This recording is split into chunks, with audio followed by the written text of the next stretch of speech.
Welcome to the Mintcast, an interview series featuring dissenting voices the establishment would rather you didn't hear. I'm your host today. I'm senior staff writer Alan McLeod. As an independent media watchdog outlet that exposes the corruption of the ruling class, we are constantly hit by algorithms and other forms of soft censorship.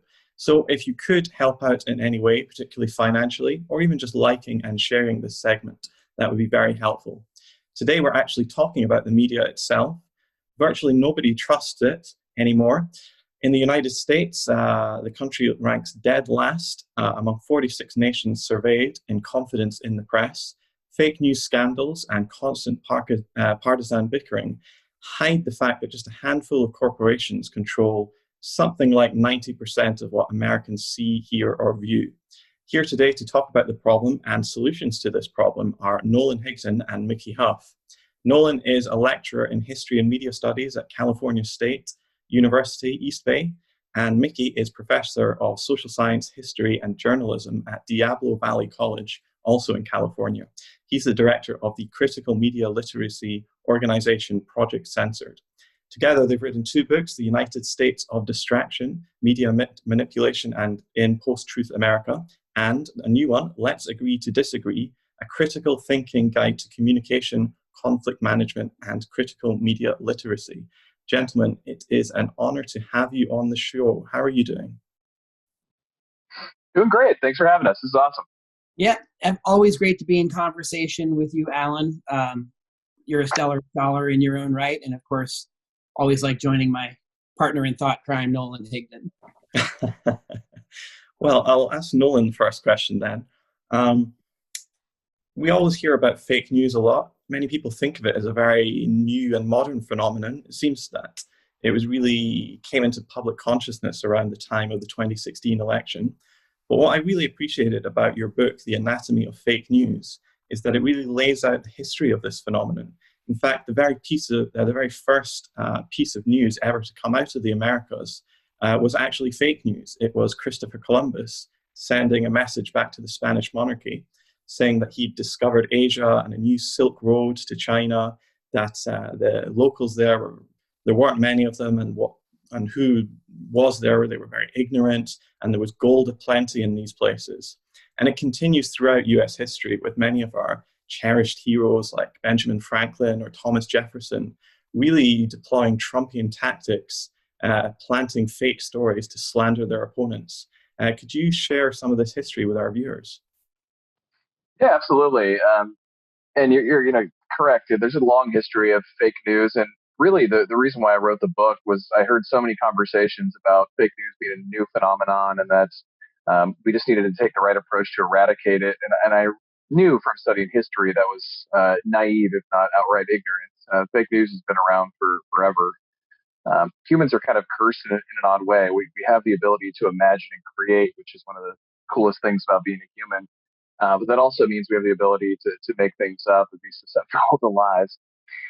And those falsehoods have been around forever.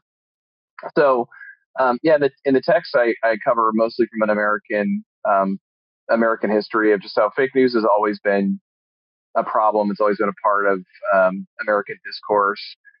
Our government, other governments have lobbed fake news at the populace.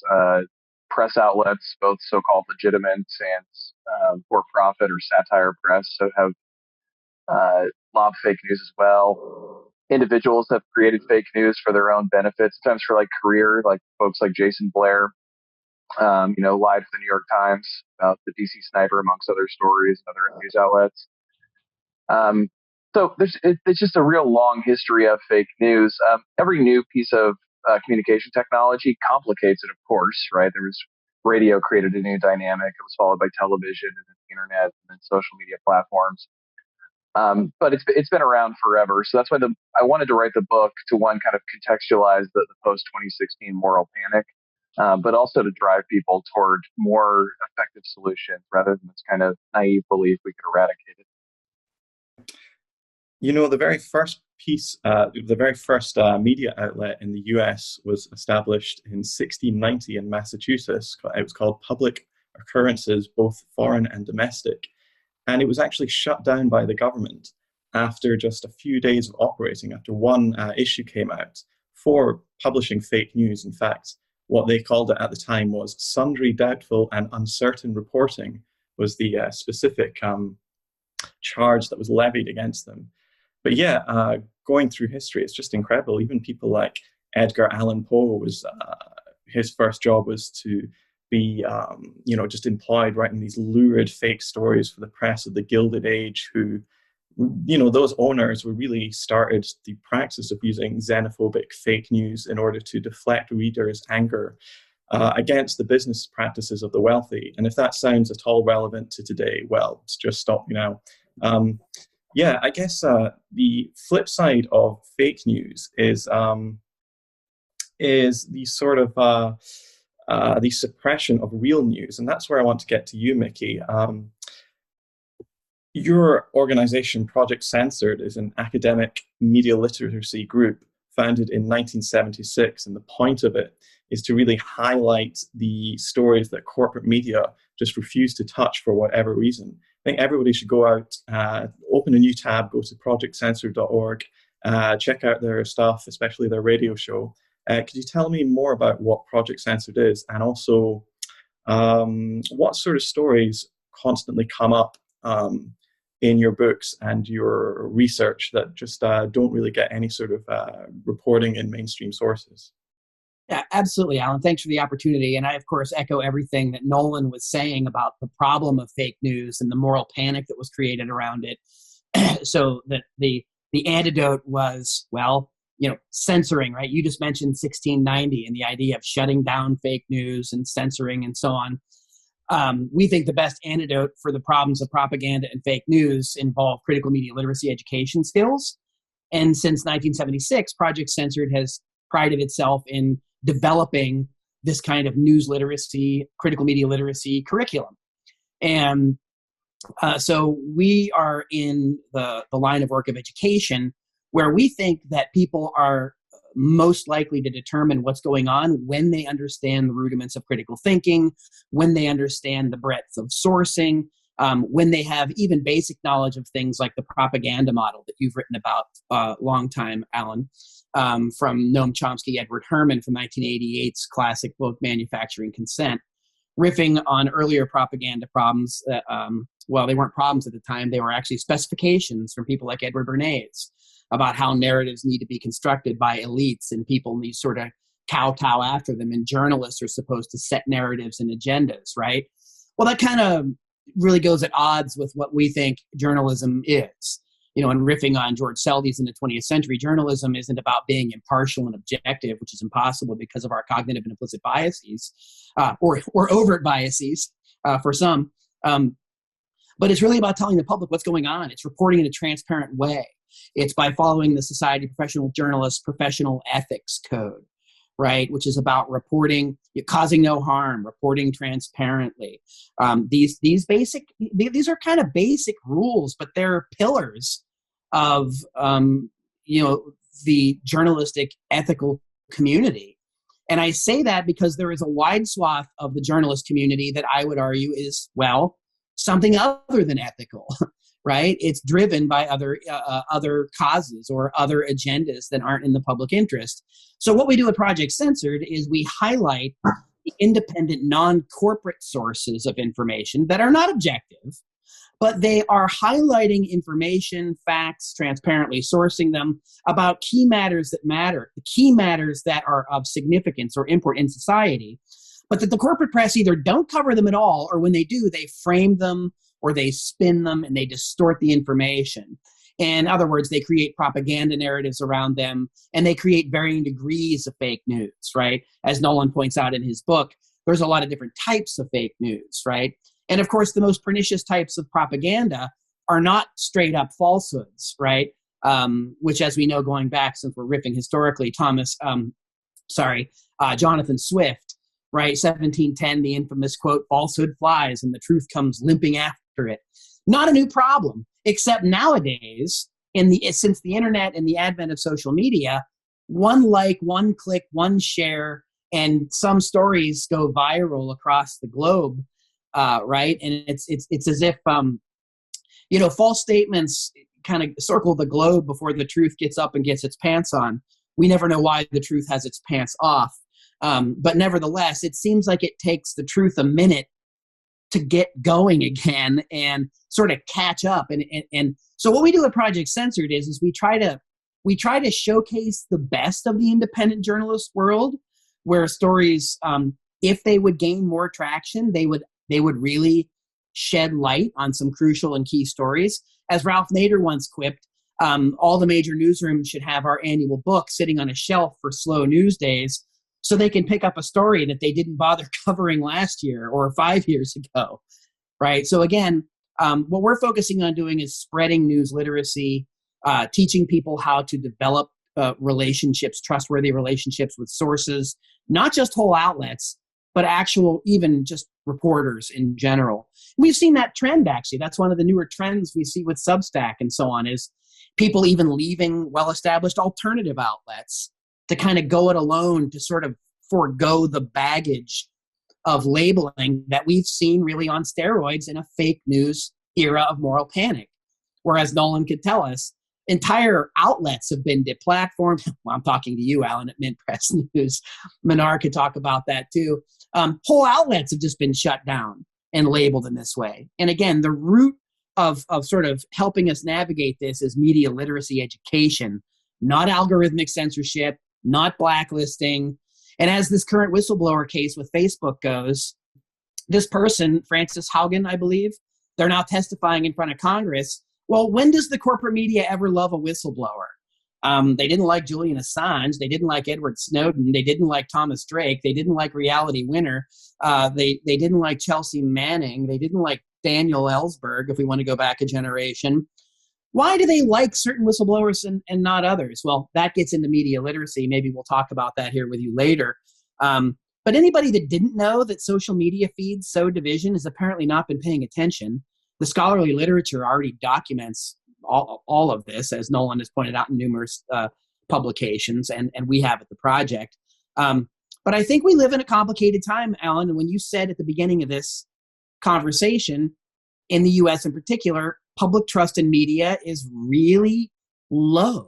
And this really creates a civic crisis. And I think that we really need to address it through more critical media literacy education. Yep, I think Mickey, to make that connection deeper, because I think it's so brilliant the way you said those things right after one another, that the media always wonders, like legacy news media in the United States always wonders why there's such a distaste or distrust for like media elites. But look at what this Facebook whistleblower reveals, right? That like all of the public relations talk from Facebook was empty rhetoric. But the news media was like touting Facebook as the savior, right? They were going to get rid of the Trumpers. They were going to get rid of the fake news. They were going to deplatform hate. And now it's like, here we are, where this whistleblower proves that you were totally ignorant, naive, if not outright corrupt, for putting this power in Facebook's hand. And nobody in the media has apologized for their reporting on this for the last 5 years, that they're the ones who kept promoting this. Let's just get Facebook and big tech more power. We'll somehow achieve the most like woke, harmonious world if we just do that. Yeah, I mean, I think a lot of people, there was kind of this naive thought in the 90s and 2000s that the internet would come along and save us, and it would break down these barriers, and it would be this new peer-to-peer realm where true information would spread, and ignorance and hate would kind of dissipate. But now, in the harsh light of 2020, it seems like the opposite has happened, and these gigantic monopolies have emerged, like Facebook. And people really don't criticize Facebook enough, in my opinion. I mean, the most recent statistics show that 2.9 billion people use this service around the world, and that around 36% of Americans use Facebook wholly or partially as their biggest news source. And that means that that's about 100 million American adults use it. That wipes the floor with CNN and Fox News and MSNBC, who, a lot of these channels are lucky if they've got 1 million people tuning in.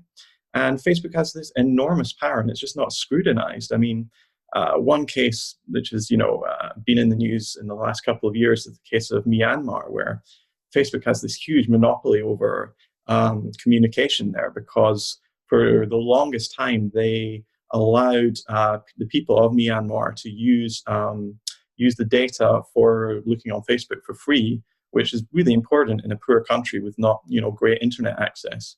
But when when the massacres of the Rohingya people were happening, Facebook was contacted and said, "Look, listen, people are organizing a genocide on your platform. You have to take action." And they were extremely slow to do anything, talking about free speech. But then suddenly, when Australia and their politicians start talking about regulating Facebook or taxing them, they, hit the nuclear button immediately and just said, no more Facebook in Australia. That blew up in their faces, but I think it shows their priorities. So, I mean, I guess my question to either of you is, what is to be done about all of this, about the situation with Facebook, with social media, and generally this culture that's emerging? I want to, I'm sure Mickey has a lot to say on this. I want to talk about the first part of your question. I think Mickey's probably got a lot to say about what can be done or should be done. The interesting thing about since the 1990s is there was this techno-utopianism that, if we just add more technology to everything, will make it better. And Meredith Broussard says it morphed into like this techno-chauvinism where it was, oh, just don't worry about it. Don't ask questions, add tech. It'll solve the problem.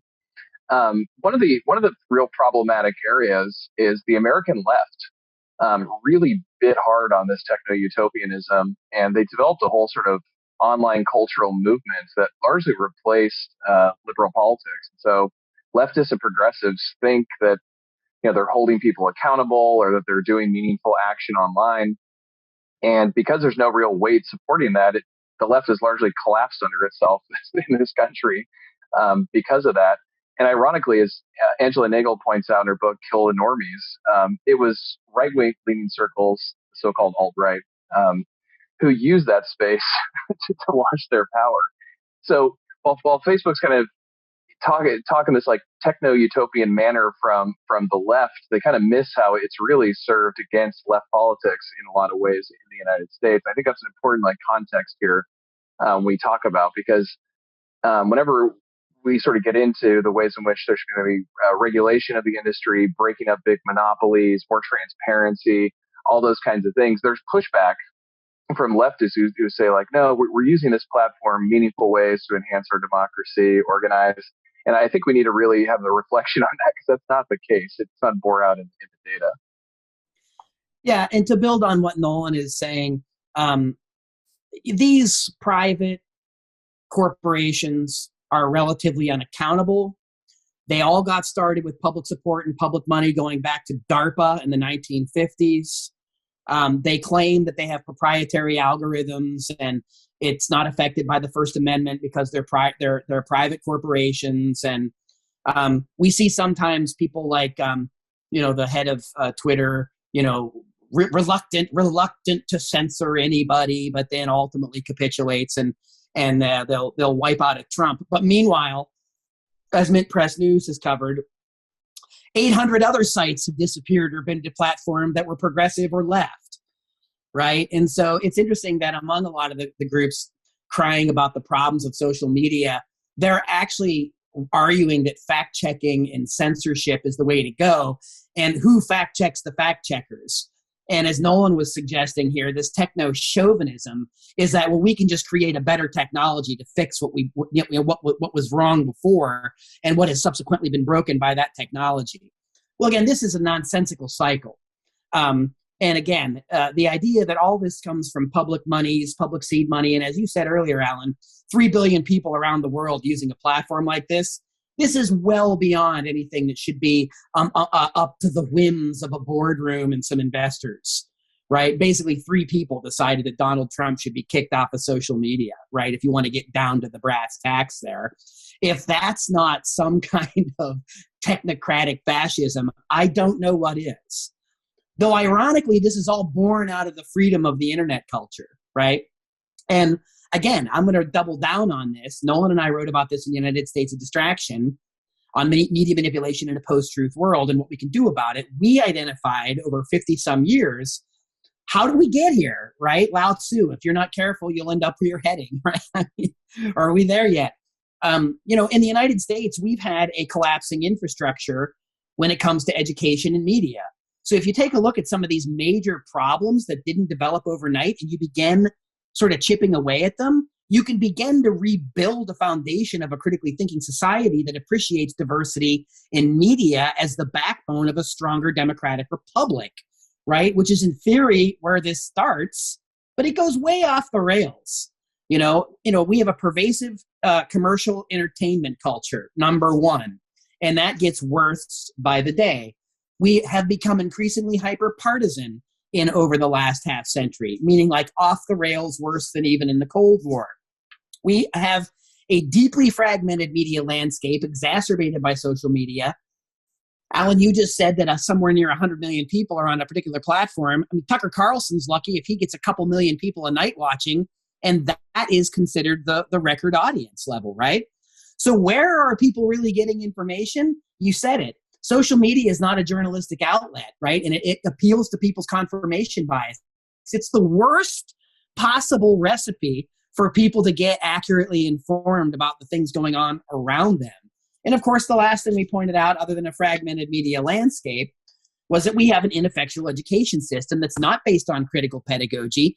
It's based on rote memorization, and it's based on, trendy, faddish corporate slogans that are replaced every 5 years, right, or 10 years, whether it's no child left behind, race to the top, fill in the blank.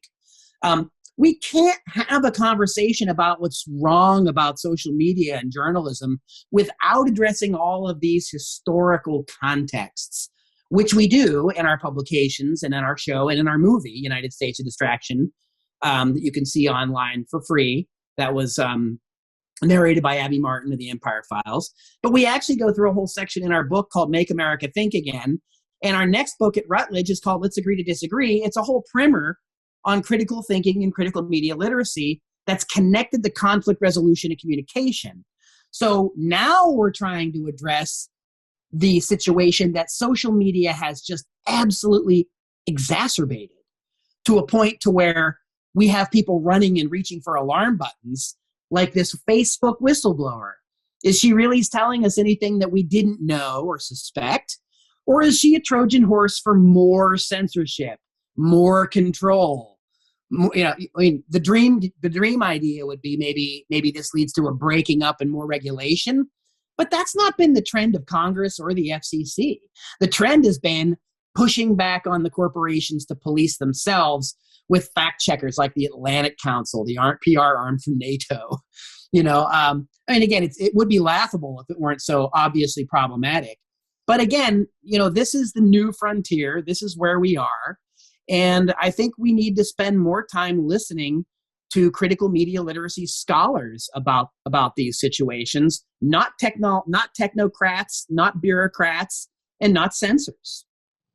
Yeah, and that's so true too. And these companies, going off the riffing off United States Distraction, these companies brilliantly take what is a systemic issue, right? Social media is designed, as Mickey said, to confirm bias, to engage you with divisive content. So we get to a place where literally there was a survey at the end of last year, or the beginning of this year, where Americans' number one fear is other Americans.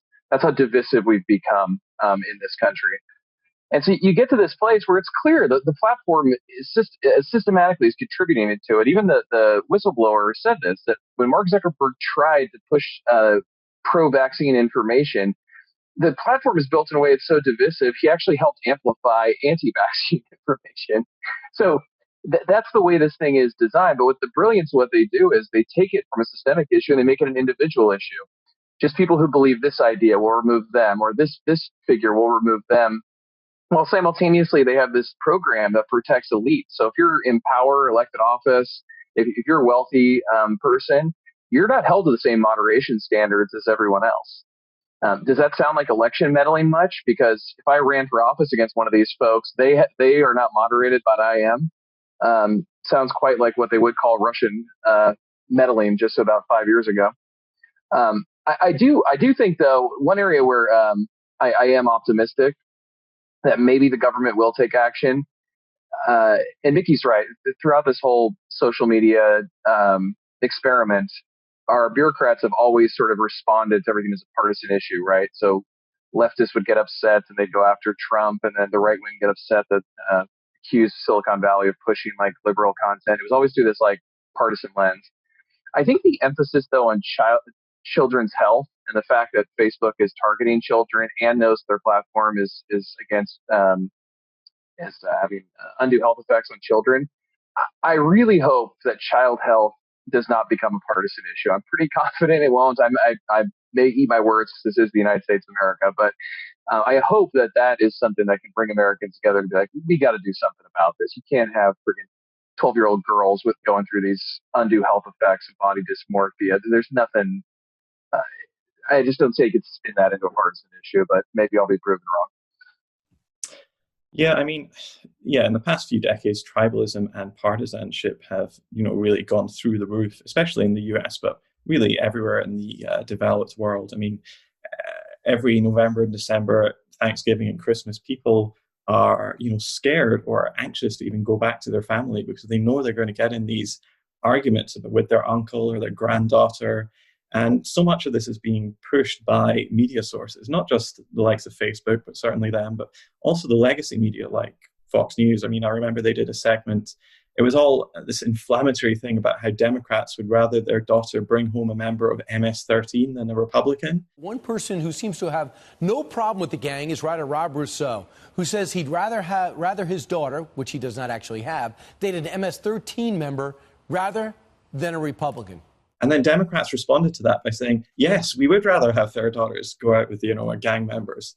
So there's just this real, juncture, this dislocation. And I'm certainly not somebody who looks back on broadcast media in the bygone era as good. There was so many problems with it, like who got to speak, who didn't get to speak, who controlled it. But at least back then there was the sense that broadcast really was broadly cast, meaning that everybody had this sort of same set of opinions, of a baseline assumption about how the US works, and you could go from there. But in this era of social media bubbles, I'm not sure how we can get back to that. And I suppose that does bring me to your book, Let's Agree to Disagree: A Critical Thinking Guide to Communication, Conflict Management, and Critical Media Literacy. Does one of you want to talk about that and why you wrote it and what you're really looking to do with that book? Well, I'll kick it off, and I know Nolan will have a lot to say about maybe some of the more specific contents. But everything that you just noted, Nolan and I actually even wrote about this, the issue of going back to the purportedly hyper-partisan 50s, the McCarthy era, right, or the heights of the Red Scare in the 60s. The examples like you just mentioned about, family, societal arrangements, we're far more tolerant, even in the intolerant 50s, than we're seeing in the current extraordinarily hyper-partisan climate that we're inhabiting. I mean, it's not just hyper-partisan for people who are in it and paying attention. Nolan and I also, one of our day caps is historian. So we can't help but look at history to help inform the present. And that's really what drove this idea to write this book, Let's Agree to Disagree, is that there's, in this so-called cancel culture that we inhabit, we have people on the left decrying the overt censoring of the right, and they're trying to censor critical race theory, and they're censoring racism and so on. And then on the other side of the spectrum, they're censoring speakers, and they're censoring platforms. And basically at the root of it, what we ended United States of Distraction with was a segment called Make America Think Again, which is kind of joking, tongue-in-cheek, right? Not suggesting that we forgot how to think or we never thought or what have you, to get into the partisan weeds of it all. But what we were saying is that we've moved away from get the facts first, and we've moved way more towards, I've already got my mind made up, now let me go and prove it to you. And it's backwards, right? Mark Twain quipped, get your facts first, and you can distort them as much as you please. Right? The late Daniel Patrick Moynihan of New York in the Senate said, everyone's entitled to their own opinion. No one's entitled to their own facts.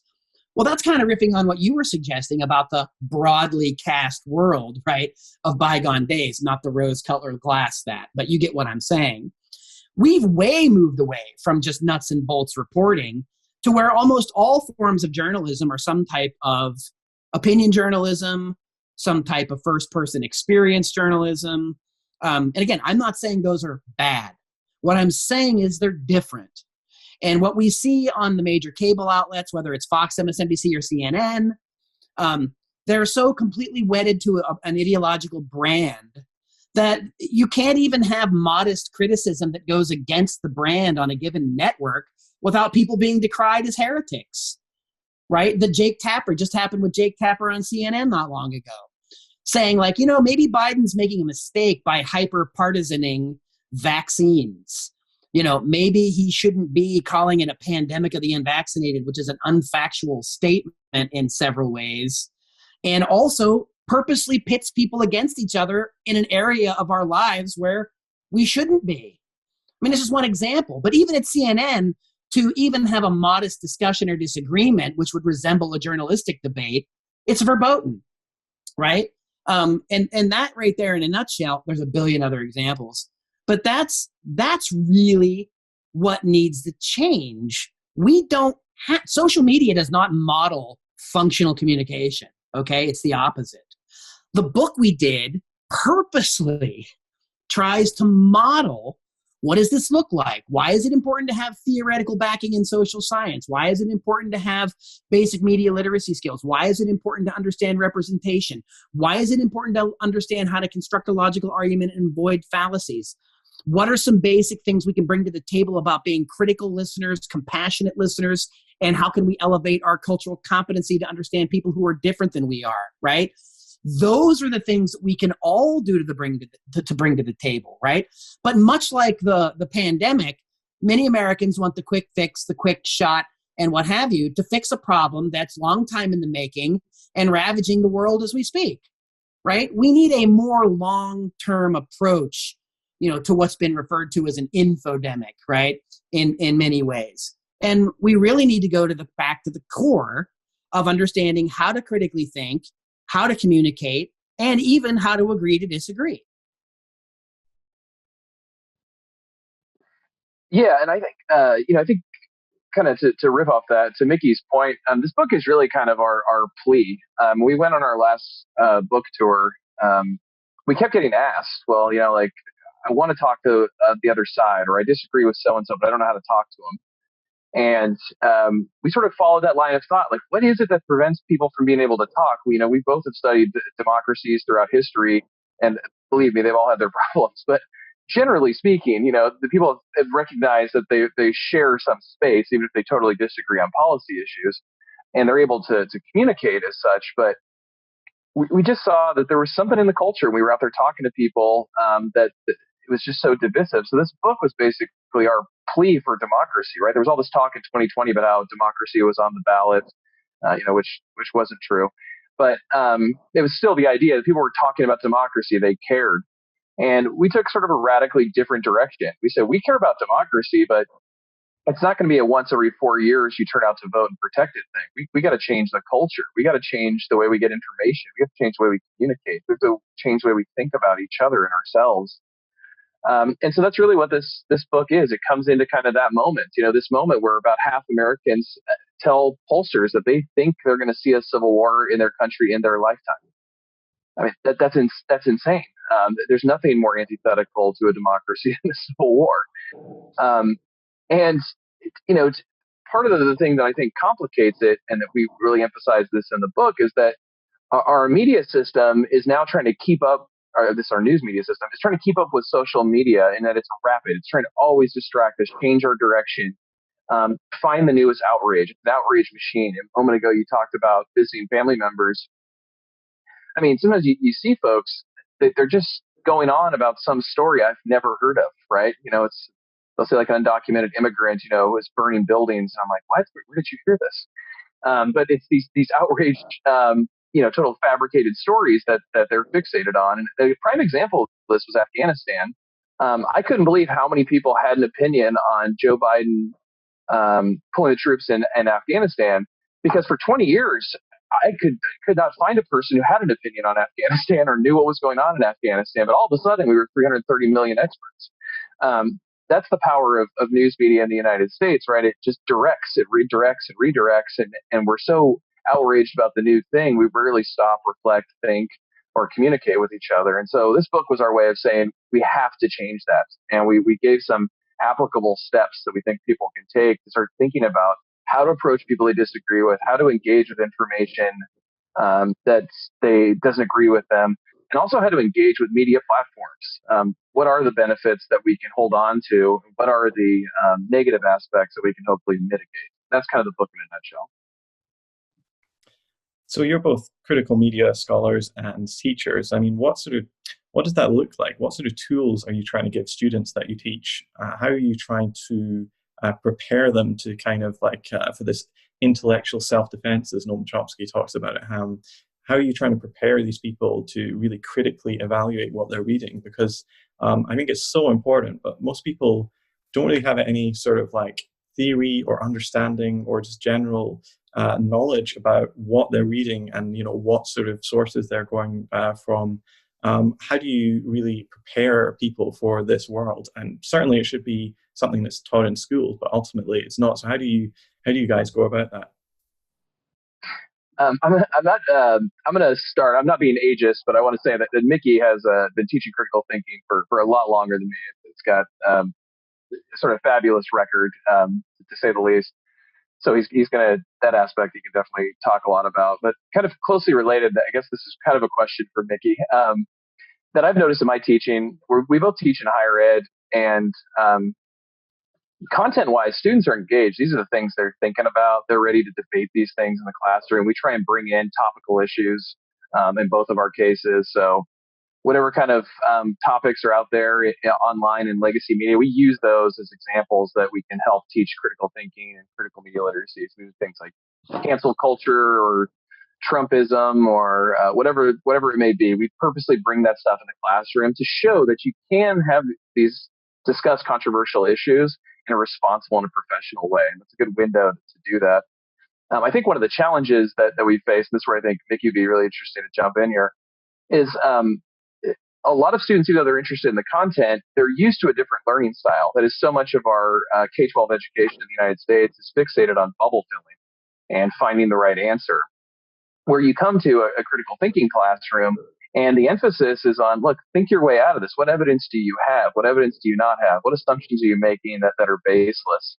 So reflect on your argumentation skill and the argument you're hearing. And once we kind of get past that challenge, I find that students do really well, and they can apply those sort of old school, for lack of a better term, critical thinking skills to any of these new media platforms. And in the process, we say, don't just think about what's true and what's false. Think about the power dynamics that are at play. Who does this argument benefit? How does shaping this argument in this way privilege one group over another? So getting those issues, especially of like race and gender and sexuality and ability, in the classroom as well, to look at how they shape the way we interact with media and information is really engaging. So those are some of the techniques we use. But I'll toss it over to Mickey. So building on what Nolan said, again, agree with everything Nolan said. And he's actually teaching some of our new book that's not out yet at UC Santa Cruz right now, in the classroom, like modeling this stuff in the classroom, getting feedback. We got feedback from our students as we were writing this book and as we were writing the last one. So we don't view teaching and teaching critical thinking as a hierarchical teacher-student thing. We look at it as a way where we're literally modeling it in the classroom the way we wished people would model it out in the real world, right? With real histories, real current events, real contentious issues, but with the toolbox right front and center. The critical thinking toolbox, for lack of a better word. I know that's hackneyed and cliche, but the toolbox is there. And what we encourage people to do is to bring it with them everywhere they go. I know that makes you popular at parties and family gatherings. But we got to bring it. We got to bring that game, right? We've got to, because those are the rules to the game. And, Nolan was talking about the way that the K-12 system, and he's written about this in Anatomy of Fake News and his dissertation and other places. We don't teach critical media literacy in the United States in a K-12 way, not systemically at all. By the time you get people into adulthood, they've already developed all their confirmation biases, implicit biases. They've already adopted various views and opinions from whether it's their religious culture, family culture, political culture. I mean, fill in the blanks. Media culture. Talk about a pervasive influence on, conformist culture and capitalism, right? And what sells and what's popular, right? We're just swimming in this kind of a confused, media-saturated landscape in many ways. And the way in which we navigate it goes back to critical thinking, critical media literacy education. Nolan mentioned that the way we test knowledge through, bubble tests, right? Well, let's think about that model. The bubble test is really a filter bubble test. Whoever asks the question has a certain answer in mind, and it's the right answer to them, the givers of the test, as Howard Zinn would say, historian Howard Zinn, right? He would always talk about who's giving the test, who's making the questions, who's not being asked. This is a huge component of critical media literacy. Who is being represented, who is not, who has power, who doesn't, right? And so part of this class posits all these questions for the students in a frame where we're not looking for, quote, the right answer. We're looking for them to engage in the process of seeking truth as a transparently sourced factual outcome that could have different perspectives. We teach history, historiography. Historians look at some of the same evidence and come up with different perspectives about what it means overall. That's what historiography is. That's what it's about. And historians, I think, should have more of a place talking about things that are happening in the present. I know some historians disagree with that, but that's really what's required here in terms of modeling. We, as Gore Vidal said, we're like in the United States of amnesia, right?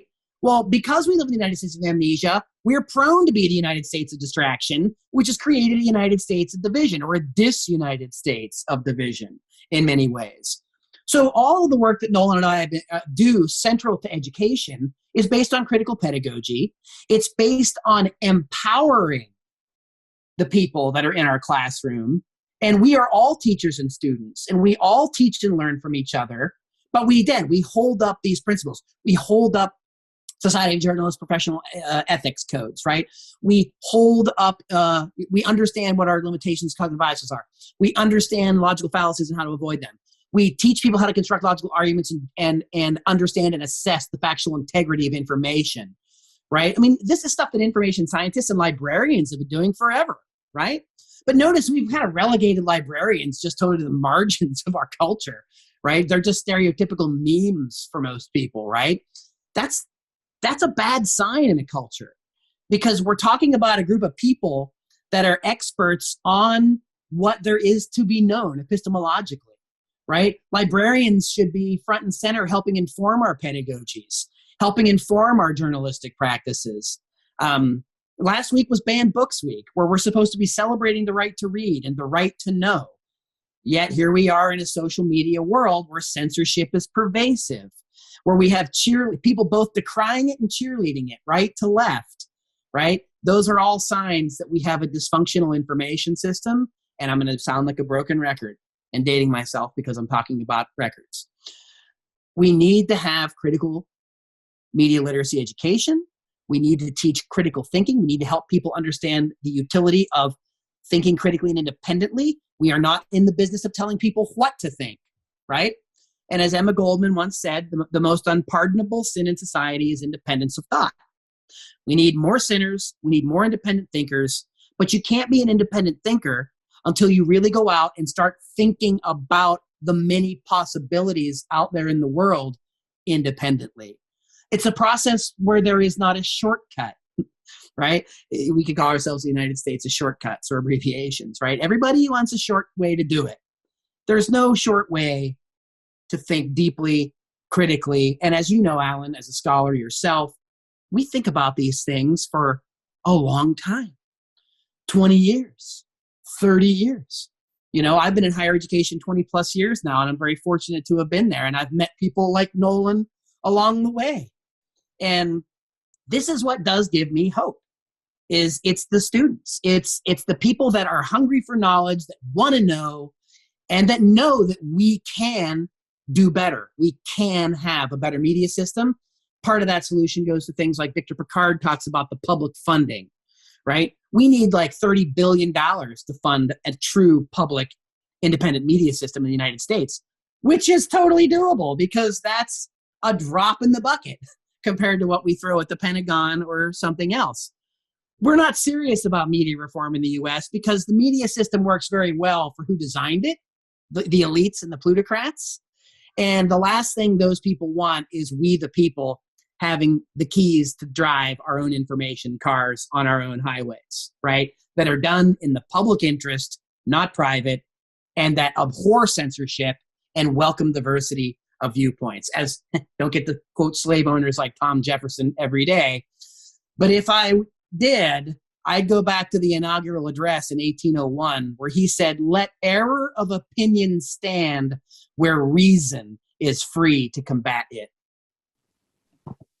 Yeah, I think our education system is deeply, deeply flawed. I think we have to have far fewer chalk and talk classes and much more critical pedagogy on the along the lines of Paulo Freire. It's 100 years this month since Paulo Freire was born. We talked about that a little bit. I do have to interrupt and have Nolan and a great group of media scholars have a conference coming up called the Critical Media Literacy Conference of the Americas. This is the second annual conference. You might want to mention about it. But the theme this year, Alan, is celebrating the 100th year of the birth of Paulo Freire. So sorry for interrupting, but it was a perfect opportunity. I was actually going to just jump into that conference because, of course, the great irony about this is that people who are really talking about censorship and what can be done to combat fake news and these the sort of some of the best academics in the country were at this conference last year, and one of the big topics was about algorithmic censorship from the likes of YouTube. And what happened to you? You actually got completely pulled from YouTube just days later, didn't you? Does anyone want to talk about that? Actually, maybe I'll ask Nolan first. Okay. Yeah. And yeah, that's exactly it. And Alan, thank you for your great reporting on this. So much of the oxygen has been sucked by right wingers who are complaining about being censored, demonetized. That's not to say it's not happening to those folks. It is. But we rarely have a discussion in this country about how big tech has demonetized and deplatformed a lot of folks on the left and left-leaning outlets and more progressive news outlets. What was interesting in our case is, we're scholars that, if you've ever been to a conference, they're pretty kind of vanilla and boring. It's like a panel of like 4 or 5 scholars sharing their work, talking about their papers. It's not some like radical rally. But one of the topics, was Sophia Noble was talking about her phenomenal book, Algorithms of Oppression, which I highly recommend. And that was the keynote speaker. And so, we're critical scholars. Like so much of our work, like all the work that Project Censor does, we're folks who work for free. And so we put this conference together for free. We made it available to people for free. We put it up online for free because we hoped, educators would use it in the classroom. And we heard from a lot of educators who were pretty excited about using it in the classroom. And then I started to get emails from people saying, "Hey, how come the link you sent me doesn't work? Or how come this link doesn't work?" And I went to the main page and all of our videos were gone. And YouTube still has yet to give a reason for why they were removed. At one point, they claimed the videos never existed, as if we all fabricated this conference and these videos, and all these educators had created these links. It's total insanity. We still have not gotten an answer as to why we were removed. I can tell you that there was no copyright infringement, nothing like that. All the videos were different. They were all conversational. The topic was criticizing, big tech in a lot of these videos, and I think that's very interesting. We think about the removal of that content. But yeah, it was like being in an Onion story. You tell people that your conference on algorithmic censorship was censored by an algorithm, and they're thinking it's a punchline. But I'm like, no, this is my life. This actually happened. Yeah, it did actually happen. Sorry, I know you've got to go very soon, but yeah, I will ask you about that deep irony. And also, I know that you've talked about that this isn't, a completely isolated incident. This has happened to other groups criticizing different platforms as well, Mickey. So yeah, feel free to rip on that and head out if you need to. No, I'm good to ride out with you all. This is a great conversation. It's an honor to be here, on with Mint Press, with Alan, with Nolan. One of the big stories often that's gone through some of the Project Censored documentaries is, one of the biggest censored stories is Project Censored. There's a big culture in this country that historically couldn't seem to wrap its head around the fact that we have a free press system and censorship too. Right? And so this conference, again, as Nolan put it so beautifully, sardonically, like it was like an Onion headline. And you were one of the few journalists that covered it, Alan. We tried to get some people to cover the story. We ended up putting together an entire series of events with the Real News Network with Max Alvarez around this, called The Long Silicon: Power and Censorship in the Digital Era. It's a 3-part series that Nolan and I were part of. Abby Martin, Manar Mahawesh, Adley, of course, many others. There was some great series of scholars. I would urge your viewers, listeners, to maybe check that out, because we went down that rabbit hole of algorithmic censorship. Andy Lee Roth at Project Censored has a fantastic article on the new gatekeeping of algorithmic censorship, specifically looking at how it impacted the LGBTQI communities algorithmically, where YouTube admitted that they weren't, quote, biased against gay or lesbian culture, but their algorithms apparently were. So I don't know how we can have the algorithms go, to get woke training or something. I'm not sure how the algorithm will learn about its own implicit bias unless we go back and look at the people in big tech who are running it and writing the algorithms, right? Who are those people? Where are they from? What's their culture? What are their biases? Why can we not peek behind that curtain? So this is a really big problem. And I guess one of the biggest problems associated with censorship, Alan, coming on the heels of Banned Books Week, again, we're part of the Banned Books Week coalition. The biggest problem with censorship is that people don't know, again, I'm coming back full circle, is people are unaware when something is censored because it's gone. And if we don't focus on the culture of censorship that exists, whether it's algorithmically, whether it's old school government censorship, whether it's marginalizing certain voices, censorship occurs in many guises. And we have to oppose it. It's anything that interferes with the free flow of information in a society that purports to have free press principles. Now, look, we have rules and guidelines. They're sketchy. They're not always agreed upon, per se. But we have codes for hate speech, right? We have certain lines of speech that you can't utter without consequence, right? But too often, we don't allow those to play out. And real quick, we're just ready to deplatform, silence somebody. And I'll echo what Nolan had said repeatedly here. Be careful when you're cheering the silencing of someone, because the next person to be silenced is probably going to be you, or somebody you know, or somebody that's on a cause that's dear to you, which is why we need to have more media literacy education and diversity in media. And we always have to bring our friend Nick Johnson in from the FCC.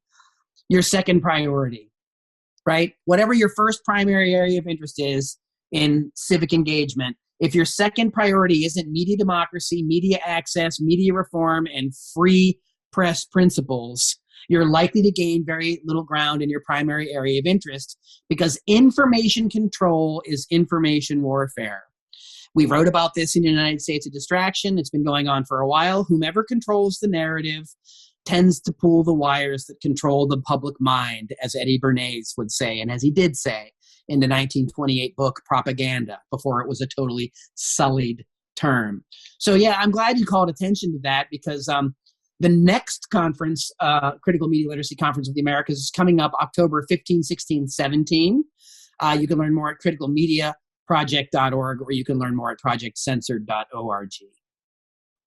I guess we'll wrap this up pretty soon then. I suppose my take-home message for a lot of this is that even though fake news is a real problem, I think it goes much further than simply a load of Macedonian teenagers blogging on the internet, I think when we look at the most pernicious fake news of this century, for instance, it's surely got to be things like the Iraqi WMD hoax, or the idea that Colonel Gaddafi was using these Viagra-fueled rape squads to destroy his country. Both of these sorts of things led to wars which killed millions of people, displaced millions more people, and has ended up with an entire section of the world being virtually uninhabitable.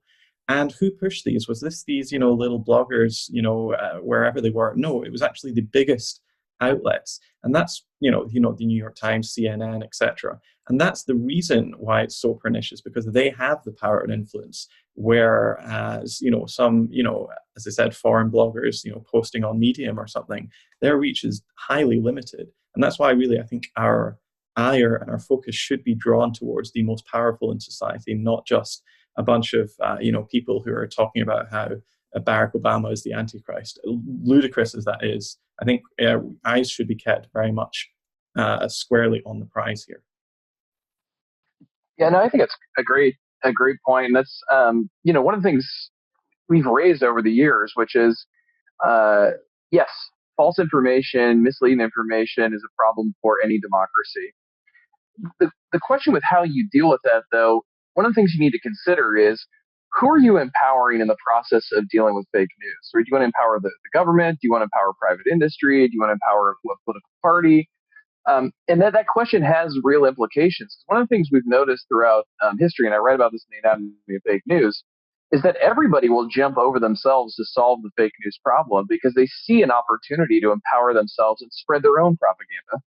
So the aspects of like the U.S. government, for example, and they would love to attack what they call fake news, so they could get rid of any groups that actually threaten their power, and open up space for them to keep perpetuating their own false information. I mean, this is the whole story of the Cold War, right? The U.S. government rightly pointed out Soviet propaganda in many cases, but it used that as a pretext to publish its own propaganda.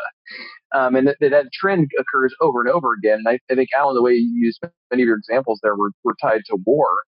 The old adage about first victim of war is truth, right? That truth always is a victim when it comes to war, because you have to convince the people to go against their very basic instinct, right, which is to not murder someone else.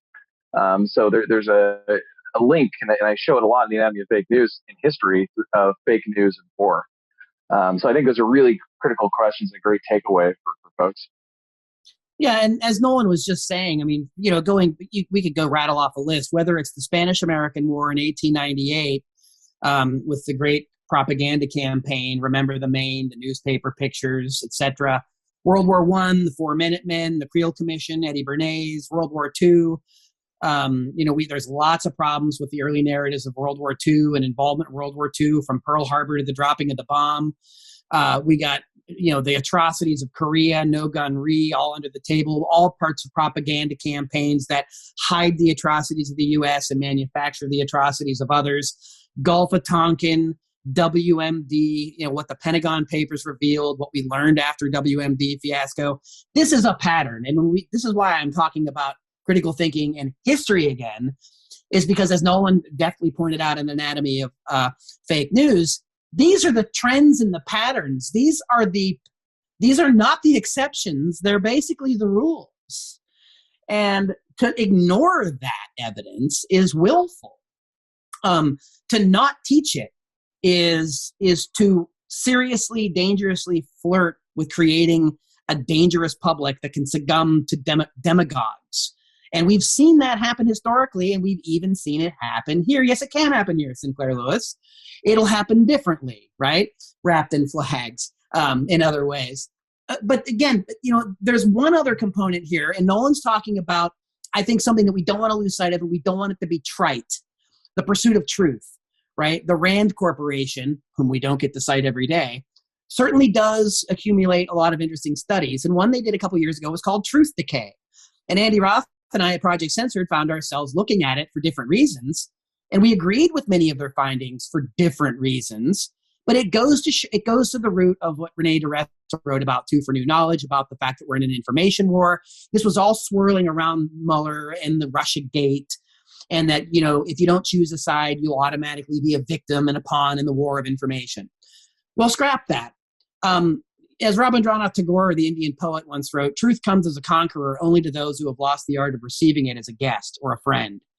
That lies with us. And we need to model and create institutions that seek truth and are accountable about transparently reporting it as the standard.